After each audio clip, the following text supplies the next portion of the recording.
DJ Eric May. Nung kailan lang, ginanap ang nutrition month dito sa barangay namin.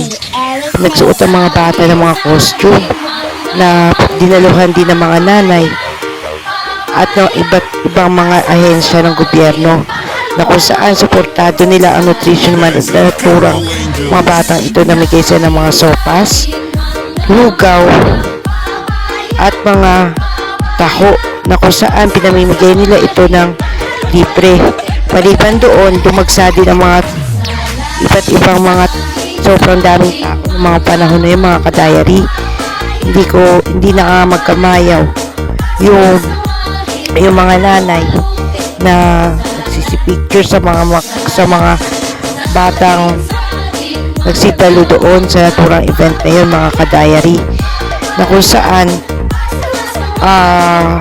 namigay sila ng pinagsuot nila ng mga iba't ibang cute na costume. Present din yung mga officer ni Kapitan katulad ni Sek Mori, tsaka yung iba mga empleyado ni Kapitan. Full force kami lahat doon sa naturang event na yun. Kinagigiliwan na namin lahat ang mga batang may mga costume. Sobrang gaganda kasi ng mga costume na suot-suot nila, mga kadayari.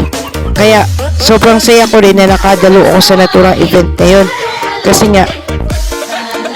nga hindi ako makapaniwala na may ganyan palang event na tinatampakan ang mga makikit na ganitong event. Kasi nung nasa private school ako, mga kadayari, wala namang ganitong event. Ayan, yung namimili na sila ng mga nanalo ng papremyo sa best in costume. Meron silang ganun na pinipili dyan, mga kadayari. Aside doon, kinagigiliwan ko rin yung batang ito. Panoorin nyo yung video na ito.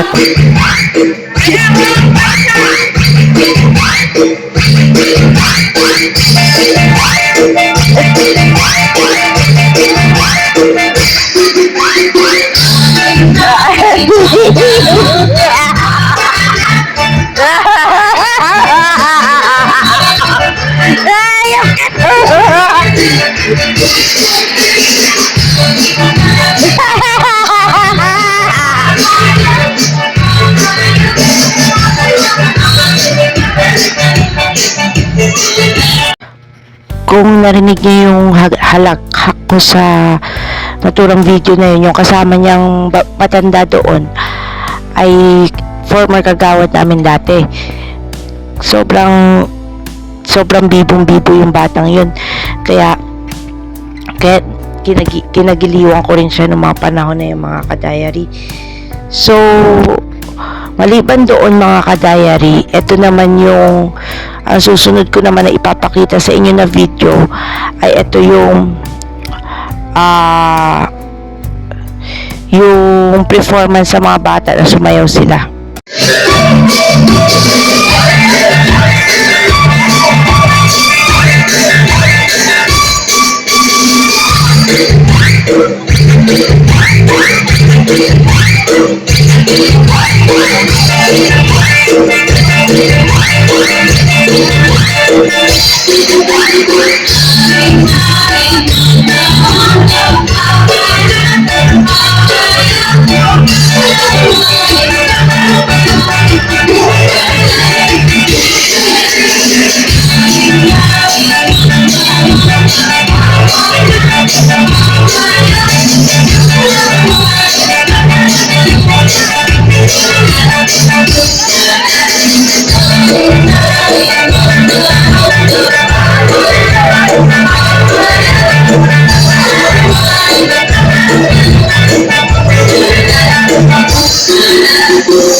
So, ayun lang yung video ko na nakuhanan at saka yung mga photos na nakuha ko sa naturang nutrition month na yun, mga kadayari.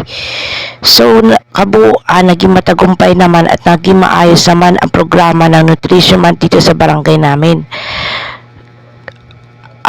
Sabi nga ni Ate Myra dati sa akin, matuto daw tayo kumain ng gulay. Hindi lang dahil yung kasabihan na ang gulay at ang prutas ay pampahaba ng buhay. Hindi ganun yung mga ka-diary. Which is tama naman talaga na ganun. Pero sa atin din naman mga magulang sa atin din mag-uumpisa ang pagkahilig ng ating mga anak at mga apo, kung meron man, sa gulay. Sa atin din yun mag-uumpisa lahat-lahat. Kasi once na nakikita kasi ng bata na kumakain tayo ng mga iba't ibang uri ng prutas at gulay, magaganahan din sila sa pagkain ng mga ito. Hindi sila magiging pihikan kung ano ipapakain natin na prutas at gulay. Kailangan na natin maging creative sa paghain sa kanila ng mga vegetable and fruits, kasi yung iba na nananawa din sa mga puros gulay at prutas. Pwede tayo bilang mga lola, mga nanay, matuto tayo magkaroon ng creativity sa pagdating sa paghahain natin na mga prutas at gulay sa ating mga anak at apo. Kasi minsan yung mga bata kaya umaayaw sa gulay at prutas dahil nga minsan ayaw nila ng luto, minsan naman hindi nila gusto yung presentation ng prutas at gulay na hinahain natin sa kanila. Pag once nang dapat maganda din yung presentation natin when it comes sa pagpapakain natin sa mga apo at mga anak natin ng gulay. So hanggang dito na lang muna mga ka-diary, at ito yung karagdagan ng mga photos ko na nakuha doon sa naturang event na yun, mga ka-diary.